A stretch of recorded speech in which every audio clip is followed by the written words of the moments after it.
Hi guys, Standalone Fighter here, and I'm standing with the producer of Warface. Good to see you. Hi guys. Today I'm going to be asking him a few questions about the game. So what made you decide to go to free-to-play instead of doing the standard tactic of doing a one-off payment, for example £30 for the game? So for us as Crytek, free-to-play really is the future in many ways. Like the main reason is that for us it feels like free-to-play is the fairest model for developers and players alike. So the idea is to really widen our target audience, remove all barriers that we have there, and one part for this is actually like giving the game out at no cost at all, so that players can try it if they like it, and obviously we hope they like it. They can stay with it. They're already investing time in it, which we think is cool, and then if they really like it, hopefully they will spend money in it. It's really about like growing the community, making it a strong community, expanding on the game, like developing the game with the community, not doing okay, we launch it before Christmas, we patch it, we give service, but at some point player numbers are going to drop. So with free-to-play we are hoping that actually player numbers are going to increase over a long period of time, making this a stronger game and a better experience for the players. Well, that's really cool. So that actually brings me on to my next question. How do you make revenue off your game if it's free-to-play? So currently every item in the game will be free. So the idea is that every item you can actually get with soft currency, so the money that you earn while playing the game. But there are certain convenience features that you can buy. So experience point boosters to actually progress faster in the game.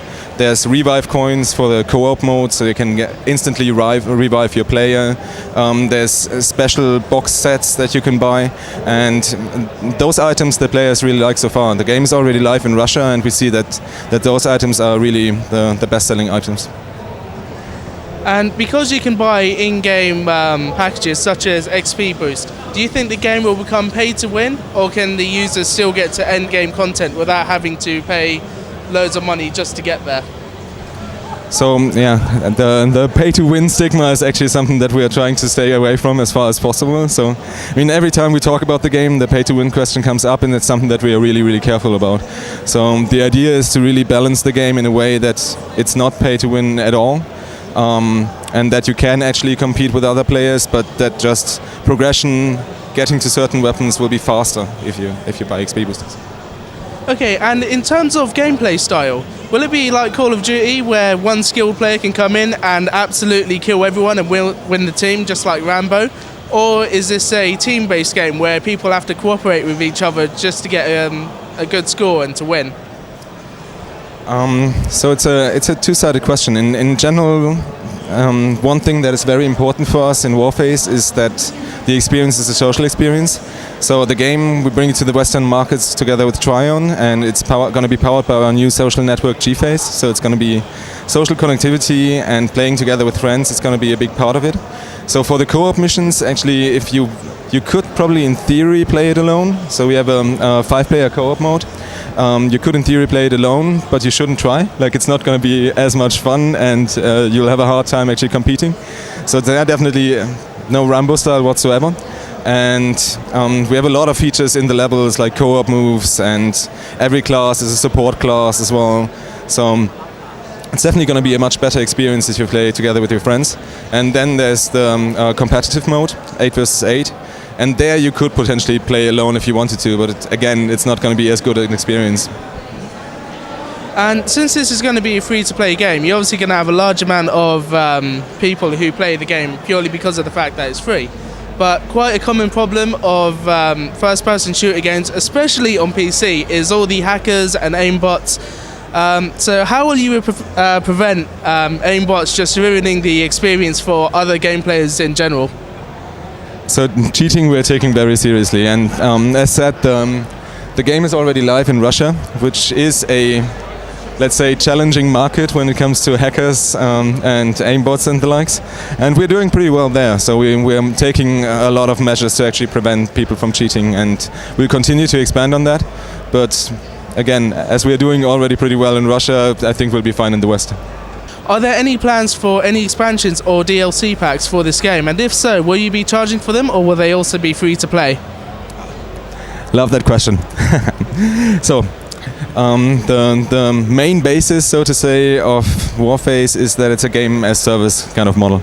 So the idea is actually to expand on this game throughout its whole lifetime. So we'll continuously update the game.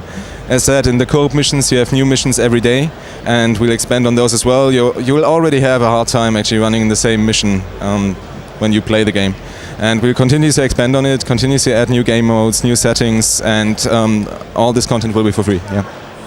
So as we know now, this is an online multiplayer game, but will the game feature a single-player campaign mode?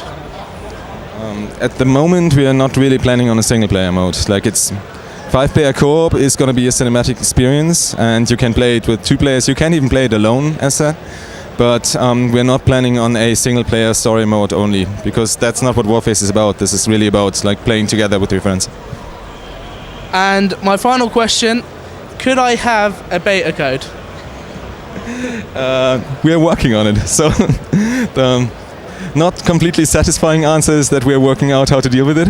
And yeah, we already gave you the card of Jens, our PR manager, and I think we can do something there. Yeah. Right, well, thank you very much for this interview. I hope you guys enjoyed this interview, and it was nice talking to you. Thank you. Oh, and I will be releasing content on future videos telling you whether I did actually get the beta key.